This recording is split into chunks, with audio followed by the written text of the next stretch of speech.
Welcome into Beyond the Blast Doors Live. Your questions, your answers on this Wednesday night. Welcome into our Star Wars conversation. David Amalotti, your host, along with Arzu Amin. I'm pointing the wrong screen. It's Arzu Amin. Oh my God, Scotty J-Ro. How are you doing, guys? What's going on, David? You know, we're jumping right into the Star Wars conversation this week. This is a pre-recorded episode, so there's no surprise here. This is obviously a premiered episode, but the reason why this is a traditional podcast episode is because Scotty and Arzu are not just great Star Wars fans, but they're great friends. And we're doing this episode a day early, so that way I can get down to my dad, who just got some really great news about his battle with cancer. And so I'm gonna go down there and celebrate with him. And and so it's not, I might talk about it at the end of the episode. We're talking about Star Wars in this hour. This is our escape, damn it. And so we're gonna have a lot of fun. I just feel like I'm on a high right now. Just a lot of good news in the last 24 hours. And I just want to know, Arzu, how is your week going so far? So far, so good. I can't complain. The weather's warming up, which is nice. Up there in Canada, eh? Up there, yeah. The snow's all melting. We still have to wear a winter jacket anymore. So I don't know if you know this, but in Iowa we had blizzard conditions, and we had within a 3-week span we had 27 inches of snow. And so it had nowhere to go. And so there's literally mounds 20 feet tall of snow that are now just 13 feet. Just 13 feet. So I'm not handling this first Iowa winter well. But I imagine that it's worse in Canada. And so here, not where I am. I'm just going to say you're the better human. Survival of the fittest, and I'm not. Which is why I'm taking protein shakes now. Hopefully I can live out, So, all right, hey, Scotty, I don't know why I try to fit that in. That was kind of silly. But how's your week going, brother? Dude, it's going great. Currently, at this moment, I actually booked a trip to Disney World in April. So during my little Easter spring break, I'll be down there with a couple friends, and I am elated. So Arzu and I have been talking about what we're doing with my saber, and then she's helped me with the Oga stuff. So I don't know. Arzu's kind of a pro at this apparently, and I'm just really looking forward to being able to go down there. And it's going to be a little bit different. The park's going to be open a little bit longer now due to the restrictions being lifted. I don't know. I think it's going to be a real magical time, and I'm happy to be here, y'all. It's been a really good week. I'm happy for you. I'm curious to find out what your review of the saber experience is, because when I've watched the initial videos of it, I mean, I'm not trying to rain on anyone's parade. I just feel like the master replica, it's a more accurate version. I feel like you're just getting like an over glorified Halloween costume version of a saber at Galaxy's Edge. Maybe I'm wrong. Arju's done it. Of like the replica sabers that you can buy at, oh my God, Doc Ondar's. Yeah. Okay. The quality of those sabers is the same as the quality you're getting in the build experience. Only difference is it's not like screen accurate because it's not anybody's lightsaber in particular. It's yours. Mm-hmm. But okay, and I'm not trying to be stupid here, but like just like holding it in your hand, like those things look the sabers that you get there look like the ones that you would get in a Halloween bundle. Here we go. Oh my God, you have a case. You have a case. Yeah. Isn't it a $30 case? So. Oh my God, that hilt is beautiful. Clone Wars era. Mm-hmm. Okay, now do me a favor. Hold it like you're about to slaughter a Sith. Okay, and that's comfortable to you? Yeah. Okay, all right. So and that feels like when you're holding it, you feel like that's what it would feel like to hold a lightsaber. There's like heft to it. Yeah. Okay. Sweet. That's awesome. So it's not like the plastic kind that you would like flick and then the blade comes shooting out. Like there's a heft to it. Okay. And so where your left hand is right now, Arzu. Yeah. Okay. So that piece right there in your hand, like the rubber rib version. So that to me looks like more compact, like shorter than what you would see on like a film saber hilt. Or am I wrong there? Okay. So it's 5 pieces in total. So there's this bottom part here, which you unscrew to change the battery. Mm-hmm. There's this bit here. There's the top part right there. I'm sure there are real sword words for these. I just don't know them. There's this bit here. This is the rubber section. Okay. All right. That's how. And then this bit in the middle, which you can't open unless the rest of it's off, is the part that houses your kyber crystal, which is right where the switch is. Super cool. Wow. So the crystal's in there, so it's blue. I can't open it without undoing the whole thing. But okay, so honestly, honestly, I need to take back what I said, because what Arzu has right now, that looks really good in comparison to what else I've seen. It just looks like when I saw those initial videos, looked like very just bulky. And it felt like a Mace Windu 2003, I see what you're saying. very bulky Halloween grip that you can't fit your hand around. Yeah. And it doesn't, because when you see a master replicas, you don't realize how thin those hilts are. Mhm. No, these are meant to like F shit up. play with. And you've got the blade for cool light up effects in front of the Millennium Falcon, but then if you want to just clip it to your belt, first of all, they sell the clips. And second of all, like the blade does come out. So see, I didn't know that, because I want to be able to put it on a shelf and like have it there that way. Yeah, the blade comes out. That just sold it for me. That's really sick. So here's my question, because I'm not a cosplayer, but I admire the craft a lot. If you're going to convention with that saber, what are you doing with that blade? Do you think you have like a backpack or something where you're going to store that so it doesn't get in the way? Enough, take it. If it's not, you got to decide. Like, do you want to have the blade dragging on the floor all day, or are you sort of just clipping it to your belt? Yeah. Because we took it like this. My brother and I, like blade and all, took our lightsabers to the Rise of Skywalker, and it was really cool in the lobby when we were taking pictures, and it was really cool when we sat down and our neighbors wanted to see them.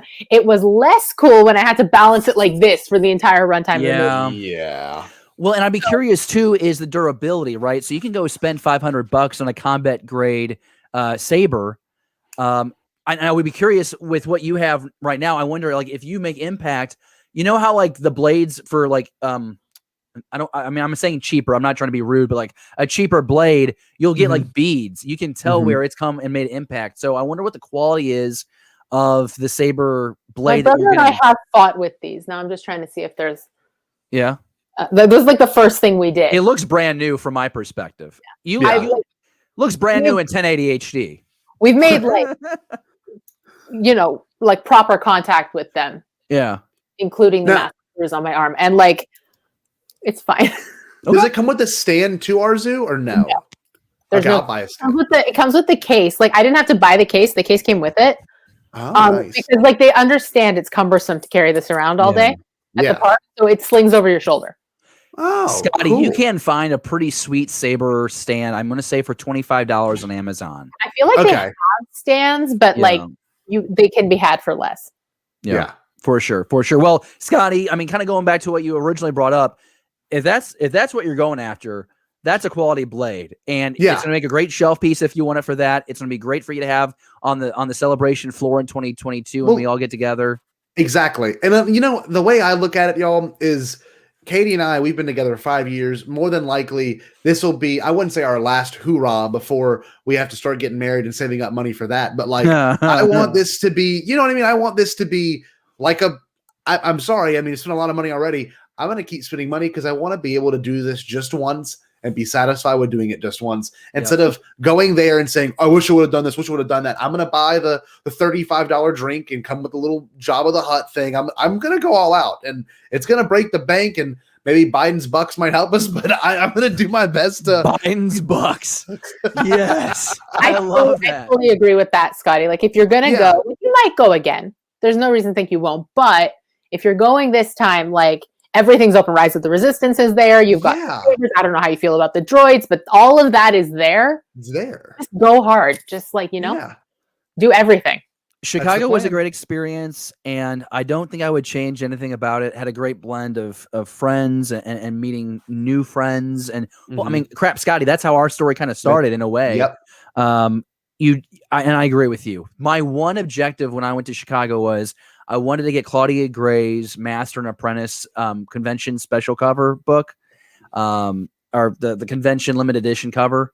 Yeah, I got it. That was like the one thing I wanted to check off. So everything on top of that was gravy. So whatever your expectations are for a celebration, just make a list and let's make a plan and knock them out of the park. I mean, you can totally do that. There's plenty of time. I agree. Well, that was a surprising start to this show. Now I'm a little sweaty. Now I'm really excited for Star Wars Celebration in 2022. I'm like checking my armpits in the viewfinder to make sure that I'm not like, leaking or anything. I love it. I'm also a St. Louis Cardinals fan. I don't know why I'm wearing a Chicago White Sox shirt, Wow. but it's comfortable. It's comfortable.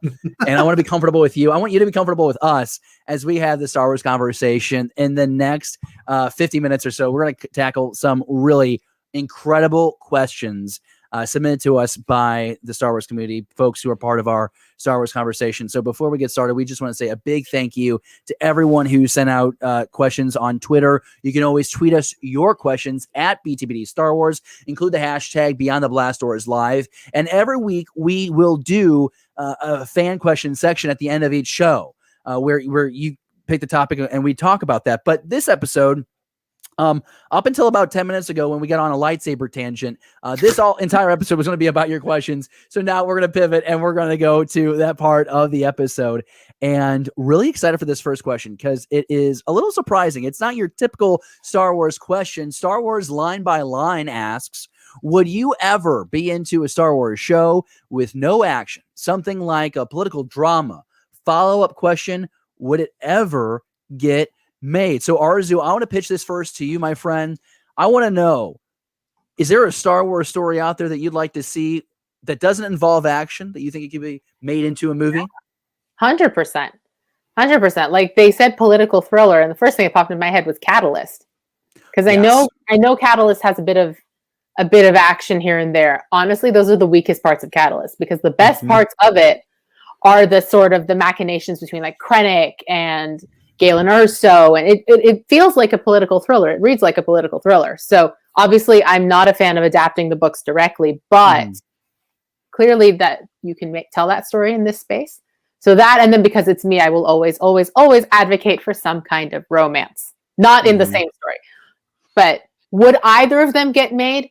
No, because somebody comes to Star Wars and they expect the pew pew and the ships and the robots and the action. Like they come in expecting that. So I think you have to ease them into it by like lessening it. Yeah, I think then eventually ease them into the idea of not at all. I think you have a really good idea with the Catalyst suggestion, and there are moments in that book that allow for action to happen, not where it's the driving force of the story, but I think about how you could dive in a little bit more about the Geonosis Rebellion destroying the prototype of the Death Star, having to pretty much start over from scratch.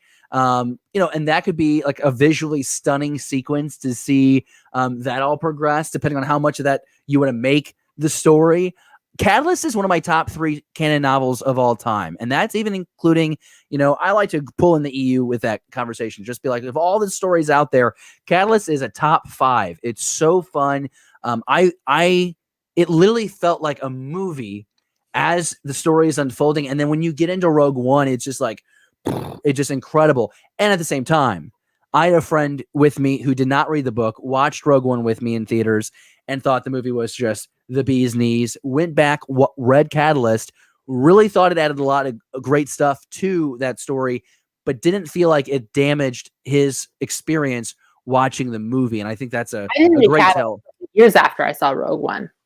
Oh, really? Like years ago was the first time I read Catalyst. So I don't think you need it to see Rogue One, but perfect. Yeah. And that was the point there. It's such a great story on its own. But it enhances so many things around it. So I love that idea.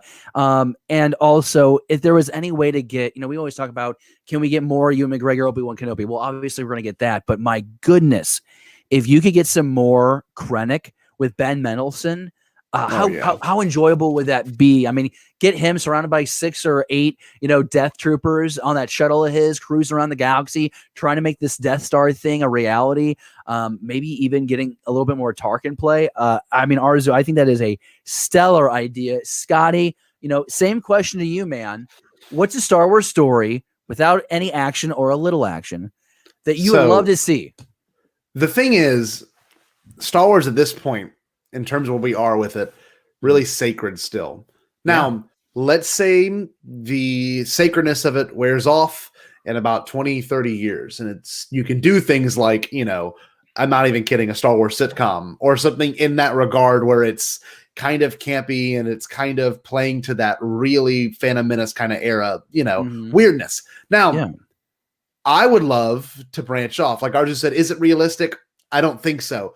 But you can do things like my favorite canon novel, I mean, I guess EU novel or story in general, is Darth Plagueis, where that has a lot of science and mystery mixed in with with some action. It's really not that action driven, but it's way more a political thriller. It's way more like really weird father son, like kind of like how Plagueis has trying to make and groom Palpatine to the next, Sith Lord. Like, I love stuff like that. And it doesn't rely, there's like maybe 3 really big action pieces, but that's it. The rest of it's like really good planning and scheming and really good drama. And you see everyone's perspective. I don't know. I'm really into things like that. So yeah, give me a Law and Order also, style kind of crime. Like I like that too. Doesn't need to have too much action. I like seeing stories unfold in a mystery, I guess style. I could see it happen, but not anytime soon. I'm really into that idea as well. And it's funny because I think that, oh, man, how do I want to say this? I think that, so when I thought of my idea for what kind of product I would like to see, I went prequels as well. Yeah. I think Plagueis is a great story. And for everything that you said, I totally agree. That definitely won't happen because it is EU now. Yes. By the way, if anybody has a hardcover of the Plagueis novel by James Luceno, I need one and I'll buy it from you. But what I like about the prequel era is because I think it caters so well to the Star Wars without action. To me, if I were to do, I would do a political thriller as well. But we're at 2 Padme books. We're getting a 3rd Padme novel.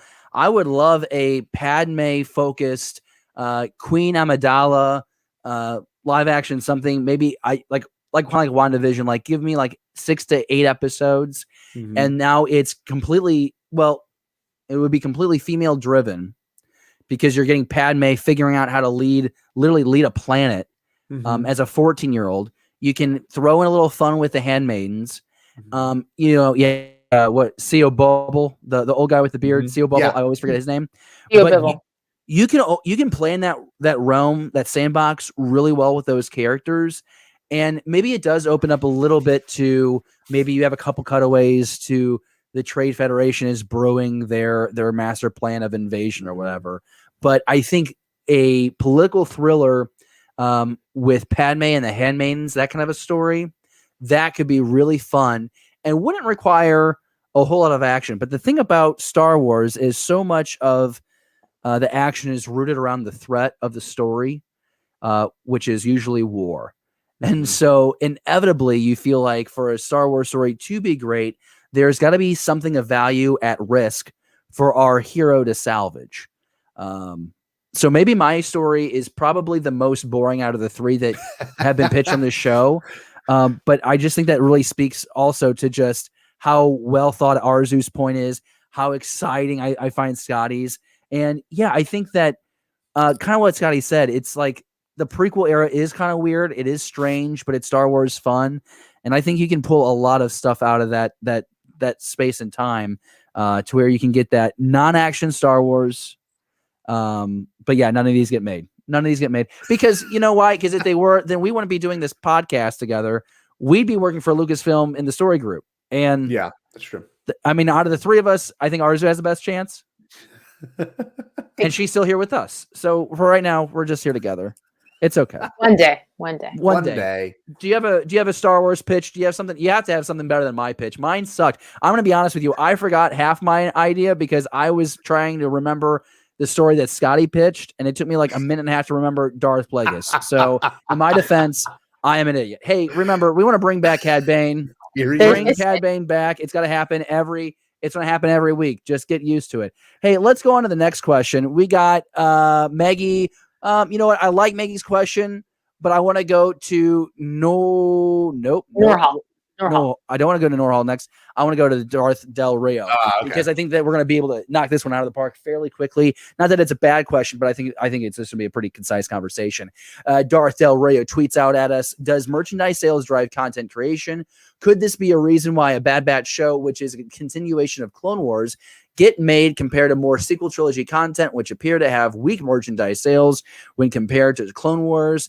and OT merchandise. I started with Arzu on the last one. So, Scotty, you lead the way, man. How big of a role does merchandise have in current and future Star Wars storytelling? So, in terms of OT, it's always going to sell. It just is. Like, OT will always be old, reliable. It's funny. And, like, I think it's just always impressive that the OT can keep selling and it will keep selling forever. So, bringing that up is almost pointless. I don't know, because, like, that's you could put a different figure of Luke out almost every other week and someone's going to buy it and collect it. Now, Clone Wars is interesting because Clone Wars sales are a legitimate thing. I know that for a fact because I've got kids bringing me like Lego minifigs. I'm not keeping them, but showing them to me. And he's like, I got the Clone Wars Battle Pack Lego, and it's all Clone Wars. And like none of it's sequel trilogy. A lot of it's Mando and Clone Wars. So yeah, I don't know if it's just because, I mean, The Force Awakens had a great like toy line.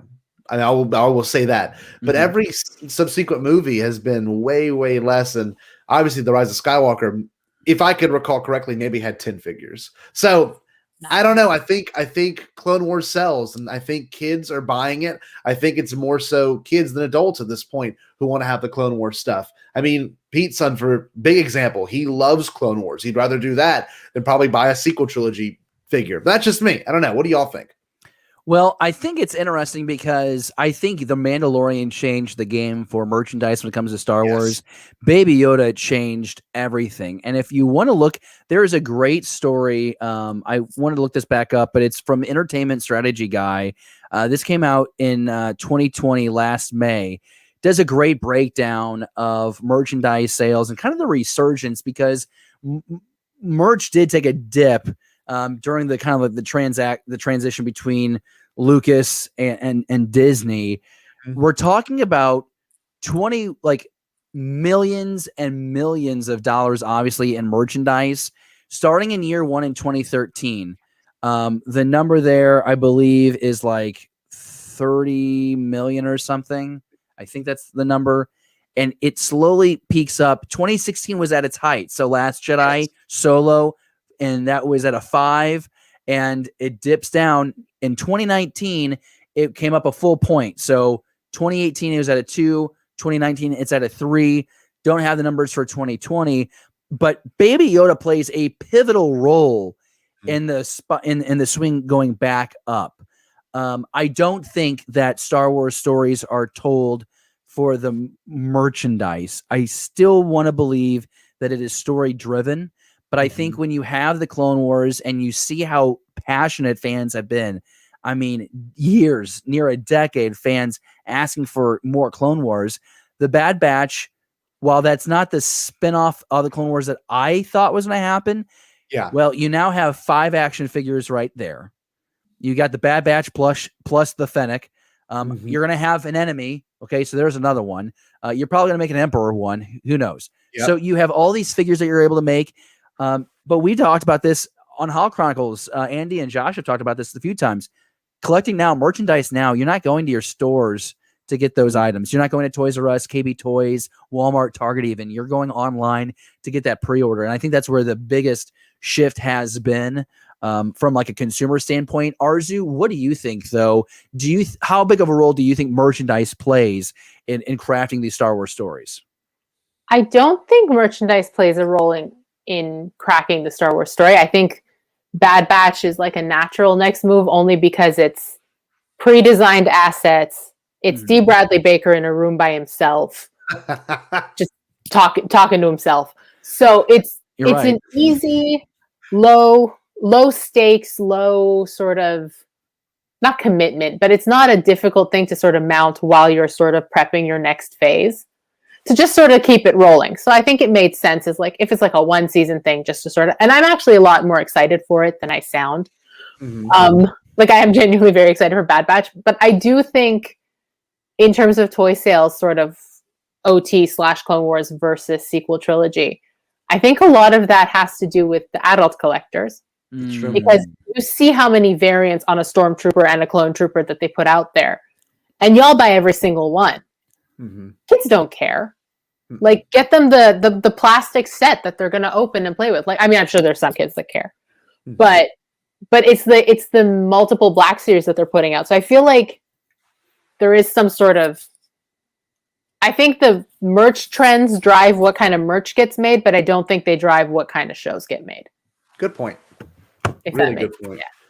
And you can see David right now. So I'm going through my collection, being like, yeah, maybe I do collect a lot of the same. I got 2, and then I got.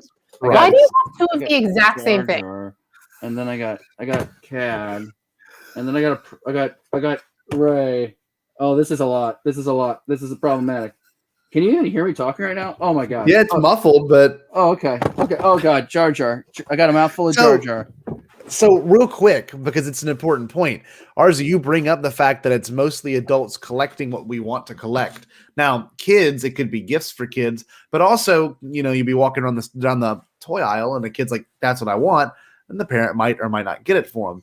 Now, like you said, literally everyone knows Baby Yoda. It's the most incredible thing in the world. Like everyone. It's so weird that Star Wars had found its niche again. It found that it factor that it needed in the new Disney era. And so, yeah, that is a huge contributor to it. And, like you said, you got D. Bradley Baker just in a room by himself. This is low stakes. This is not something that's going to be a risky, not risky like Mando was. Like, I know it seems weird that Mando's being risky, but that was extremely risky. Risky because we didn't have a Grogu toy when it dropped. Now, I remember that first 3 weeks, people were like, how do I, and people on Etsy were making, like crochet versions of it. Like people were going nuts, selling them for astronomical prices, 3D printed versions of them because people wanted that toy so bad. And then the floodgates were opened. Yes, I worked at a toy store right at that Christmas, and the number 1 request was Baby Yoda. The number 2 request was Kylo Ren. Exactly. We had one of those demands could be met, and even then, at a certain point, we couldn't meet that demand anymore. And we definitely anything Yoda we had sold out. Like, it's close enough. Exactly. And let's remember too, the reason why Baby Yoda and a lot of the Mandalorian merch wasn't available was because Favreau made that request to make sure that reveal wasn't spoiled for fans. And in that instance, it definitely worked. And I think by and large, a lot of fans get it. The impact of seeing Baby Yoda is diminished greatly if you start seeing all these toy dolls on store shelves. So I think as far as merchandise and the value of promoting the story, absolutely, there's no doubt about it. But creating stories just to create more merchandise, I don't think that's a driving force. Obviously, that's a benefit. You're going to come up with a new product being a Star Wars show or a movie. You're going to have the advertising, the promotion element of that, which is going to include that merchandise.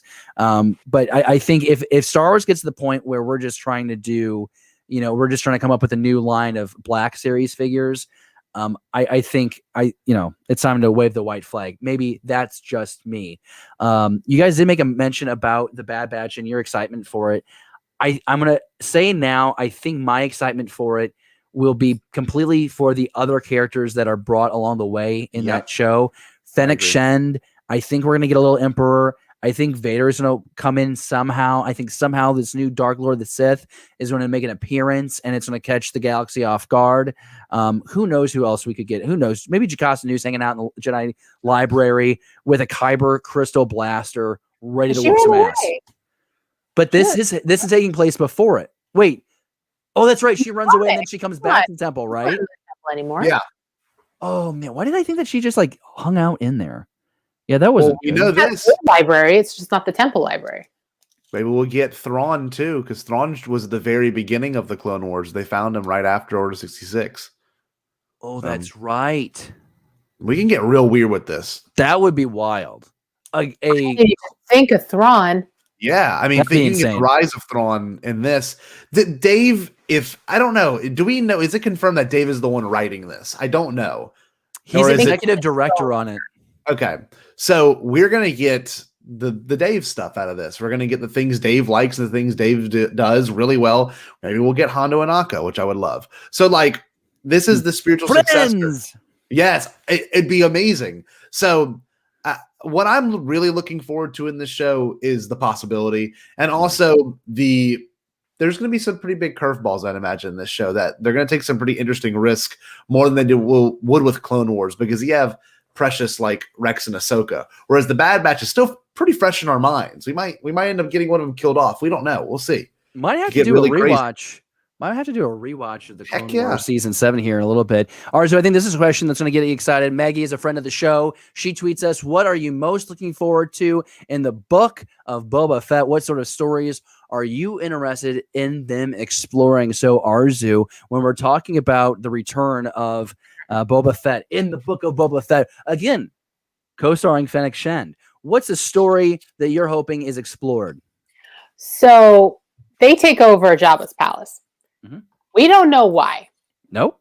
Other than the fact that, like, it can't just be a power trip. That's a really specific seat to take over. Oh, there's a lot more to it than that, right? Like, it's not just, making a name for yourselves in the underworld. They both have a name for themselves. They don't really need Jabba's palace, but they did it. So why? And now that they have it, what are they going to do with it? Are they going to, like, clean up the underworld? Are they going to cause more chaos? So it's sort of revolving around that decision to take over Jabba's palace. That's my primary interest. At least in like the first, maybe. I don't know. It's only like 4 episodes, right? It's not very long. It's not very long. Do we know? I didn't know if we knew the time length. I don't know where I heard 4 episodes, like 4 to 6. Like it's not long, is what I mean. Okay. It's like 4 to 6 episodes. So not the whole show devoted to that, but that's one thing I would like to see. Well, okay. So here's the issue. Here's the concern. 4-episode miniseries is confirmed by We Got This Covered, which is as reliable as I can't even make that joke. As reliable as I have an uncle that works at Lucasfilm, and he told me. Yes. Do you have an uncle at Lucasfilm? No, like people going, no, well, my uncle works there, and he told, like, you don't have an uncle that works there. I have a friend who insists that his neighbor is Paul Stanley from Kiss. Oh, I wonder who does that. That's weird. I'm like, oh, let me meet him. And like every time I am like, can I meet him? My friend dodges me, and I just don't get it. Really? Yeah, he's got a podcast on Thursday nights on Beyond the Blasters Network too. What? And yeah, he's kind of busy. Paul's just busy. I'm just being honest with you. So like, Arzu, wait, I want to bring up a good point. Arzu brings the fact that, what is the point of all this? And one thing we notice with Boba Fett's character is that when he got that armor back, he cleaned it up. He put different colors on. I mean, you can see the original right behind. It looked a lot like that, really, really rough looking. And apparently, a lot of those small little marks on him are very symbolic of Mandalorian culture.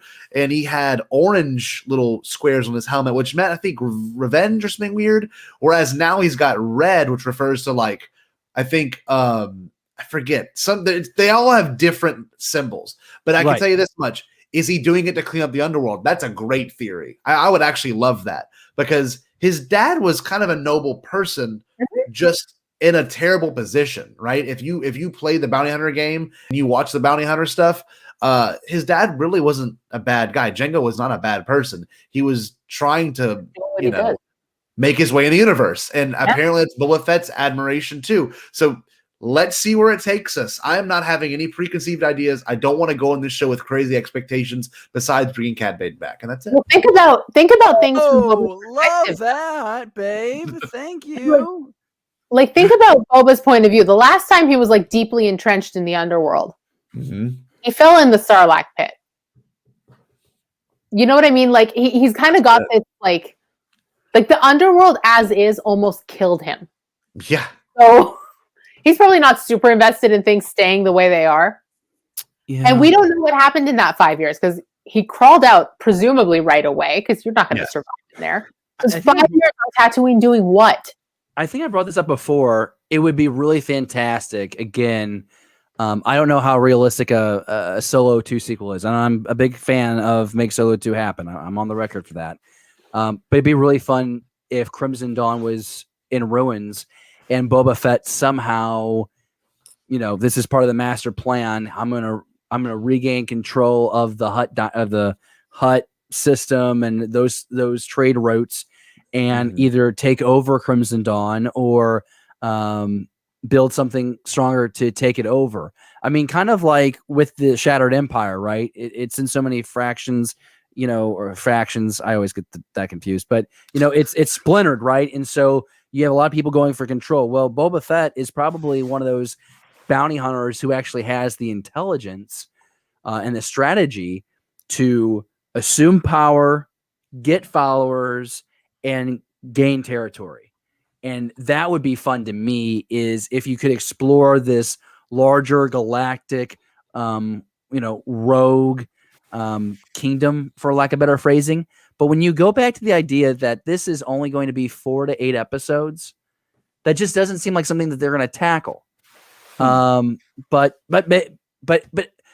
it could be. I mean, I don't know what else you could do with Boba Fett that wouldn't make it feel like you were elevating him to a story that's too big for that character. I mean, maybe I'm wrong. I mean, maybe it's 4 episodes and he's blown up Pike Syndicate guys, and that's fine too. I mean, that could be like a lot of fun. But he's not sticking on Tatooine for all the episodes. He's going to be going and doing something. I don't know. Maybe we get like Gardula the Hutt back. I don't know. That'd be cool. I don't know. This was a tough question for me, because I think that this is one of those opportunities where I can get my expectations to just completely wreck what I want. I'm going to have, this is what I want, and I'm going to get to the series and then potentially be let down. Or I'm just going to say something that's like really stupid, and we're going to go see the show at the end of this year. And then ours is going to be like, hey, David, remember when you thought this was going to be like Crimson Dawn or whatever, that stupid theory you had? This is so much better. And I'm like, yeah, you're right, because I'm stupid. All right. So what do you think Book of Boba Fett is going to be about? We have absolutely no clue. If you hear us, we have things that we'd like to see. We have characters we'd like to see. We mentioned Boba. We mentioned Fennec. I think it would be great to get some more like bad people in the galaxy, or anti-heroes or whatever. Like, let's get some Pikes in there. Let's get some other species that we know that are known for being part of smuggling. And that's one of the things I liked about Force Awakens. You had right there Han Solo gets trapped between 2 of these gangs, and it's like, well, where the hell do these guys come from? These guys are cool. So I'd like to explore that. Maybe you would like to, and maybe you just want me to stop talking and go to the next topic. That's fine too. All right, so hey, let's do that. Hey, Nora Hall, if you had a chance to choose any of the existing characters to appear in Rangers of the New Republic, which ones would you choose? Mr. Scotty J-Ro, the floor is yours. Who are you going with, my friend? Who do you want to see pop up that already exists in the Rangers of the New Republic? So in showing up in Rangers in that timeline, well, a couple things come to mind. Okay. I would love to, of course, get some Rebels characters. Hera would be great. I mean, she's a part of that crew, right? Yeah. Shriv from Battlefront 2, be great. Amazing. Hell, not Lando, but maybe we get something with Lando in it, just the voice. There's a lot of opportunity, and you've got this one's fronted by Jon Favreau. We know that for a fact. He's writing this one. So we've got his writing style and his unique approach to certain things. He might do an Avengers style thing like he kind of set up back with Iron Man, where he kind of has these crews all separate and they all come together for a big moment. Now, if he's going to do it the Favreau way, he's going to pull out some OT characters. Lord knows who could show up. Like, honestly, it could be someone as simple as a bounty hunter, or someone as, big as, Wedge. But that would be difficult to do with Dennis Lawson being so old. So I don't know. I really think that Favreau is going to bring something out that we are not expecting with Rangers, and especially the lack of Cara Dune now, who I think was the show was originally set up for. He's going to have to find a way to push something new into it. And Dave and John, they collaborate well together, and Hera could be a really good replacement, or maybe just someone that could show up and help the crew. Is 9 Numb an option for yeah, he might be. You got to think of other people too. That's a great question, because we're 5 years after Return of the Jedi, so we still got some people that are a part of the rebellion that could become Rangers. It's weird. They could even recanonize a couple of people. We might I don't want to get anyone's hopes up, but we can get some really like Dash Rendar kind of character. He comes in and becomes the Ranger. I don't know. It can get real weird. Can Rex? Well, maybe. Rex at this point he's at the Battle of Endor, right? 40 years old. Yeah. 80. Like, he has the face and body of an 80-year-old man. Rex is too old. So like 75, 80. Like the man is gonna retire. Adam Wainwright's throwing like 91 on the mound for the St. Louis Cardinals, and he's almost 40. So I just kind of Rex is like biologically 40, but he's physically like 80. That's true. These clone bodies are just not made the way they used to be. Scotty, what were you gonna say? No, I just think it's important to realize that, some people might not have liked The Mandalorian season 2 because of all the connections, but I think those connections are going to continue to happen because there's fans like us that do a show like this every week that are going to lose their minds. I mean, we saw that with WandaVision. Some people really, really enjoyed the finale. Some people didn't because it built up to, I don't know why people were expecting a real big build up to somebody because that was never promised. But here we are. We got people disappointed. And that's a whole different thing. But it could happen with Rangers. We could get our hypes up like, oh, Hera's going to show up. We never see Hera. So we can't do this to ourselves. Though who we'd like to see is a great question. I'm going to go on a limb. I'm going to say Bill Burr's character comes back. Yep. And is a Ranger because he's into what the Mando was about. Mm-hmm. And I have no other fodder for that theory. And even in what I've just proposed, I think is pretty weak argument. But I think it'd be cool to get Bill Burr back and have him flying around an X-Wing. And especially since he's a guy that doesn't like Star Wars, but now he's in Star Wars and he kind of thinks it's cool now. So that would be my pick. I think that'd be a lot of fun. Arzu, what about you? Give me a character or a couple characters you thought about that would make a lot of sense in Rangers of the New Republic. Now that, very unfortunately, Kim's Convenience is not coming back for another season. Yeah, I did see that. That sucks, man. They just pulled that right from under them. Yeah, like that. It's devastating, especially like Canadian, Torontonian. Like, I've taken the streetcar past the Kim's Convenience exterior location. Like, that's amazing. It's near and dear to my heart, and it's not coming back. So, as devastated as I am, give him a show. So bring Carson Teva back. Let's put somebody in Star Wars who likes Star Wars and really wants to be in it. Yeah, I agree. That's a great idea. And I know he's not really an actor. I know it was just a fun little cameo for fans, but I wouldn't mind seeing Dave Filoni and as just like one of the guys in the background. Huh? He hates it. He hates being on camera. He said he'd only do the second cameo if they don't make him talk. I feel bad about this, but it's like, it's not about him anymore. It's about us. I see. And if it makes us happy and lets us want to buy more merch, then he'll do it. I'm just kidding. I was trying to bring that back to our earlier conversation. I think that I love Hera. I love Carson. I think that's a great suggestion, Arzu. And again, because it would be a little connection to what we've already seen with The Mandalorian. And you know me, I love when that thread keeps getting woven through all of our Star Wars stories. So two both really awesome ideas. Would love to know what you think. You're watching, you're listening right now. Who's a character that you think would fit really well in the Rangers of the New Republic? We're not quite sure when we get this series. Could be 2022, could be 2024, could be after that. I don't know. So much Star Wars got announced in December of 2020 that in the first Disney call of 2021, they're like, no Star Wars news. It's absolutely not. We cannot afford to share more. We fired Gina Carano. That's about all you need to know. And they left it at that. Wait, what'd you say, Arzu? So they probably don't have anything else to say. They told us now they got to work on it. It was literally the biggest mic drop. I will never forget December 10th, 2020. It was just the best time. And it was a big old mic drop from Kathleen Kennedy. And she's the GOAT. She's the GOAT.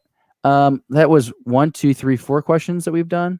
Yes. 1, 2, 3, 4. All right, cool. So big thanks again. Episode 111 of Beyond the Blast Doors Live. Closing this out, Mr. Positivity, Neil. His question to us is, who would be in your ultimate Imperial barbershop quartet? Imperial. And I want to have fun with this. I want to get freaky with this. Don't hold back. Scotty, I'm going to go to you first, my friend. Who's in your Star Wars quartet? Okay, so if we're doing Imperial, all right. Now, should we also list what voices they would have? Soprano, tenor, bass, like what? Do that. Say it again. Like bold of you to assume I could do that. Okay, so I think obviously, I think the person with the golden falsetto that we just would not expect would be someone like Veers. I don't know why. He's pretty. You can tell, and he's a very confident person. And what is it? Empire Strikes Back. You think just directing an AT-AT? You think that guy is just dropping like sweet marmalade bars? Yes, I do. And the thing is, you got to realize that Veers, obviously, he's his name, at least to me, just seems like it'd be like a beautiful name that would bring out the higher pitch.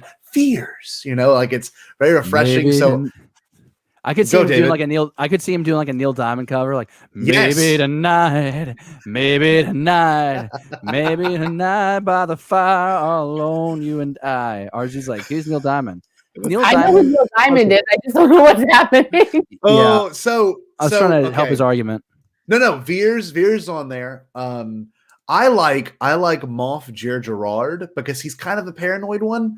He'd be the one that make them over practice. He's like, we will double our efforts every time that someone critiques them. Now, is the performance going to be in front of Vader and the Emperor? Like, is it like something they're going to do and sing like the Imperial national anthem? And Yes. will it be okay? So if that's the case, I thought this was a quartet that we were forming for our entertainment. no, this is a canon. High stakes. This is a canon. Oh shoot! Okay? This is a lot of pressure.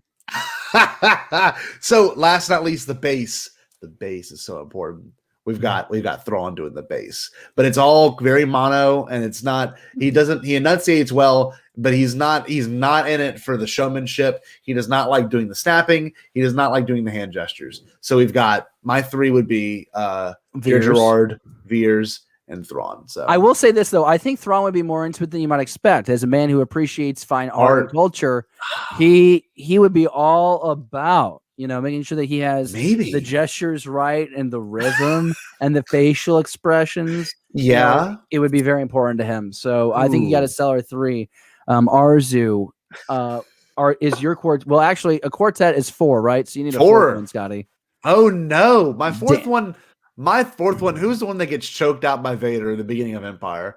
The idiot. Nita? Captain Nita.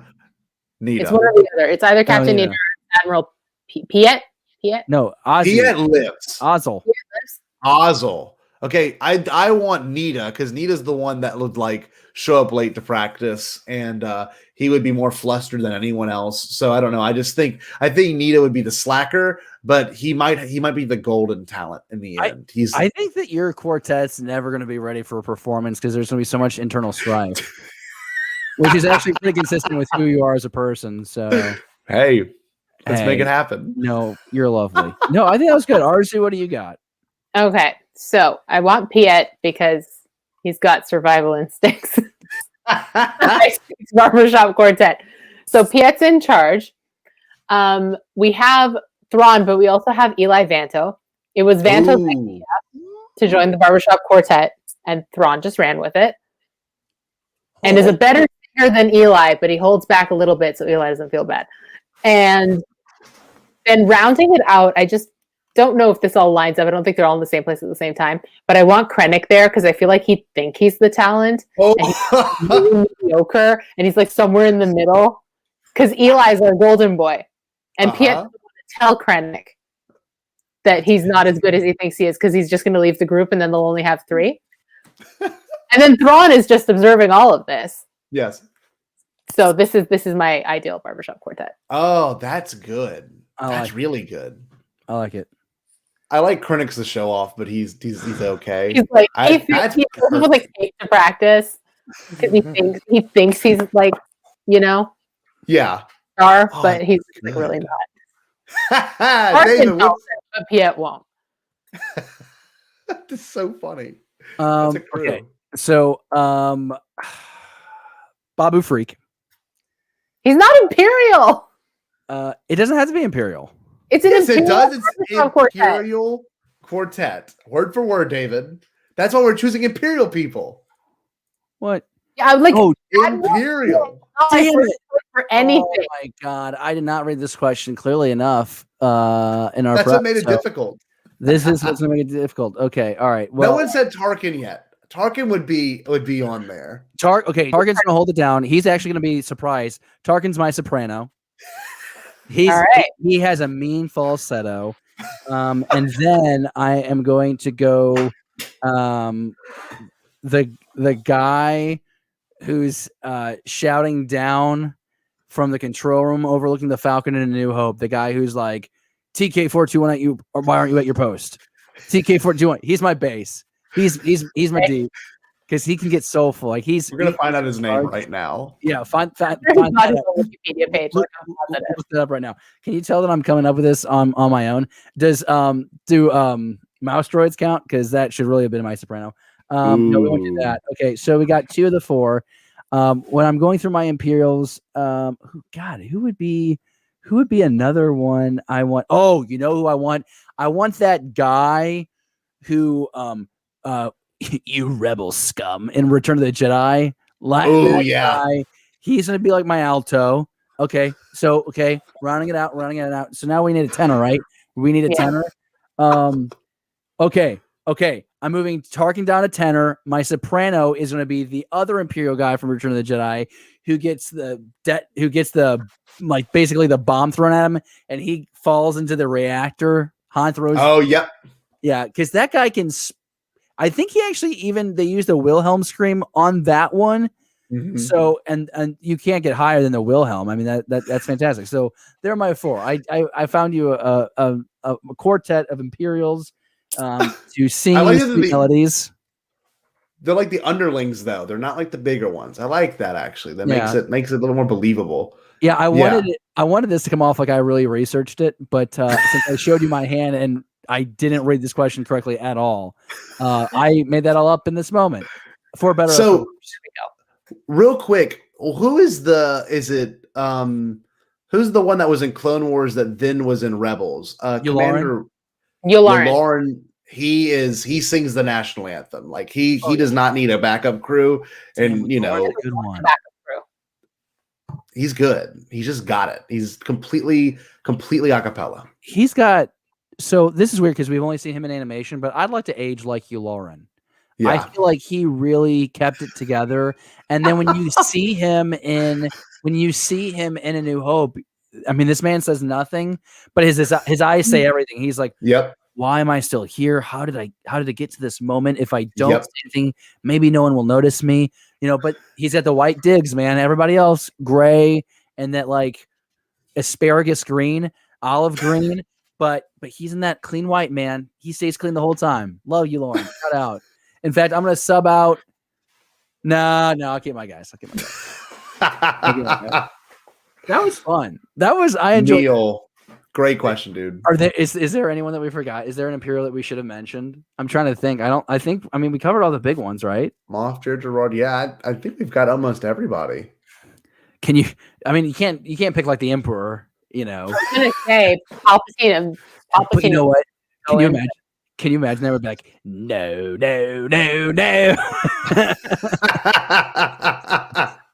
You will die. I'm really good at entertaining myself, but anyone else, I'm horrendous. All awesome questions. We really appreciate everyone taking time to tweet us. And remember, you can always tweet at us at BTBD Star Wars. Include the hashtag Beyond the Blast Doors Live, and we'll feature your questions every week on the show. And I don't know, Arzu, Scotty, I really enjoyed this. I felt like this gave us the freedom to kind of just be a little bit looser. I think maybe we should do this again. I thought this was really enjoyable. Yeah. Always down. Cool. Well, that's the show. Simple as that. 5 questions, 5 answers. Your questions, your answers. It feels like a big network, CNN. So we dug deep. We found the important information. The government robbing you blind. It's no matter what, nothing we could have said could be any more spicy than. I mean, Meghan Markle put up with a bunch of bullshit, right? I mean, my God, I cannot believe I could not give a rip about the Royals, and I just don't care. But when I hear her on that interview with Oprah, cool $9 million to interview Meghan and hubby, Royal hubby, I just was like, damn, the Royals are gonna have some PR issues the next day. Mm-hmm. And then who's that douche that lost his job? Piers Morgan. I hate Piers Morgan. I don't hate many people, but this guy is just a jerk. And he's been Britain's Got Talent or whatever. Anyway, he lost his job because he's upset that someone didn't want to be his friend or something. I don't know. I'm over it. But if you haven't watched that interview, you need to, because there's like chickens at one point, and it's just really fascinating. Hey, it's Beyond the Blast Doors Live, episode 111. Arzu, do you have a comment, or should we just get out of here? I got nothing. Chickens is the perfect way to end. We want to make sure that, we want to bring Cad Bane back. So help us bring Cad Bane back. You can always tweet us at BTBD Stars, hashtag Beyond the Blast Doors Live. Comment, share, subscribe. Just be nice people. We love Star Wars. We respect people. We love Star Wars and respect people. We appreciate you. And you know what? We'll see you soon. We'll see you around. We'll see you around. Oh, not yet. We cannot go, guys. I forgot something. Do you guys know what I forgot? What? I forgot this cool giveaway that we're doing on the network. Oh my god! Yes. And so I want to make sure that we bring this up. Go ahead, Scotty. Well, you get that pulled up tomorrow on on Bombadcast, not Beyond the Blast. That's this.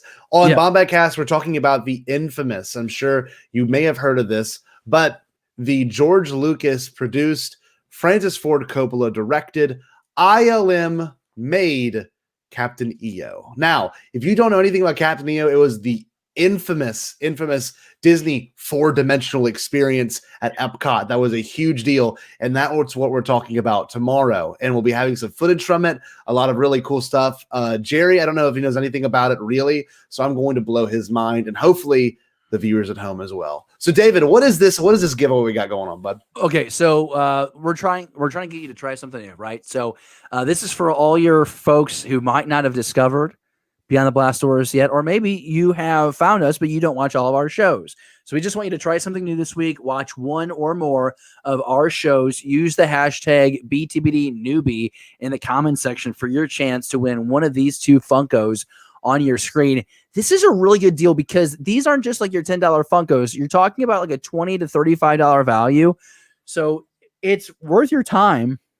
Go ahead down to the comment section right now. Comment hashtag BTBDnewbie for your chance to enter, and share this with your friends. If you got collectors in your life, you got Star Wars collectors, like I might even just enter Arzu because I feel like Arzu has some shelf space that could be filled up. And I think that the Palpatine, Cody, Chewie, that's Tarful.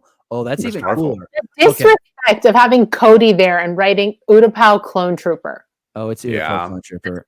That is Cody. It's Cody, right? Maybe it's not Cody. Well, can we say it's Cody? Because that'd be more fun, right? It's Cody. Yeah, okay, so it's Cody, Tarful, and Unhooded Emperor, which is a little less intimidating than the Hooded Emperor, but still nonetheless very cool gifts. And we want to make sure that you go ahead and support that. So one more time, we love you all. Thanks for giving us some of your time tonight. We're out here. Have a good night. May the Force be with you.